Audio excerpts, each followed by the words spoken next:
Hi, my name is Chris Mann. I got about 3 minutes to share my experience, and I could talk for hours about it, but I grew up in Sacramento playing soccer. I've been playing for the last 46 years, and share a little experience. I grew up, we'd have no soccer fields in town, so parents would build the fields, and we'd play all over Sacramento and had games as kids, and we were playing pickup games all the time. That's really what we did with all the other sports. And so after I got to in my teens, I started playing pretty competitive, pretty serious, but really I was also picking up drugs and alcohol. So in that time, my brother was playing with the men's leagues, and he was a college player, and so I went and played with them for the next 2 years and really honed my skills. And so when I got out of high school, I played a year of college, but my drug and alcohol addiction was out of control, so I just really picked that over my pursuit of soccer. But really, soccer's always been my first love. I've always seen that every time I've gotten in trouble, soccer's been there for me because it was just my therapy.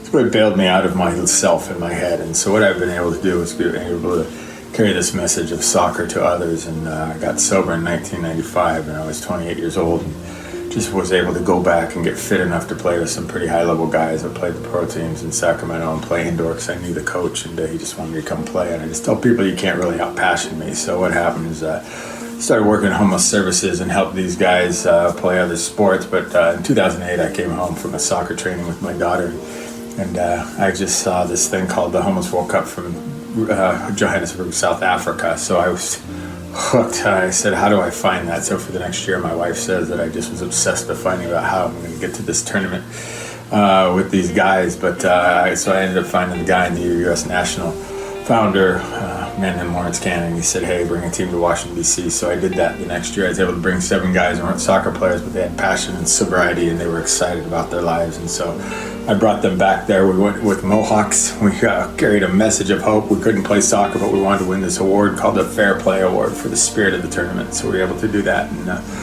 the great news, they had a World Cup that year, and every year they have a World Cup, and it's somewhere different. So this year it was in Milan, Italy. So I had one guy I knew if I could he'd tell the story forever about what street soccer had meant to him and homelessness. And he had been a level 4 inmate at Folsom Prison. So he got connected. He was chosen as the national goalkeeper. I went to Milan, Italy, played goalkeeper. And, the next year a gal came. She was a soccer player in our local state college, and she wanted to stay sober, but she didn't want to play soccer. I just introduced her to the game. And like I said, that first love, she fell in love again. Now she's the national director for street soccer women's program. So she's been all over the world, Paris, France, Chile, Edinburgh, Scotland. Every year she goes somewhere with a group of women who are formerly homeless. Soccer has had an impact. I'm 53 now. I've been playing 46 years. I always have my boots in my car. I always try to find a pickup game still. Right now I'm going by fields and trying to figure out if there's a game to be picked up, but the fields are mostly closed. So,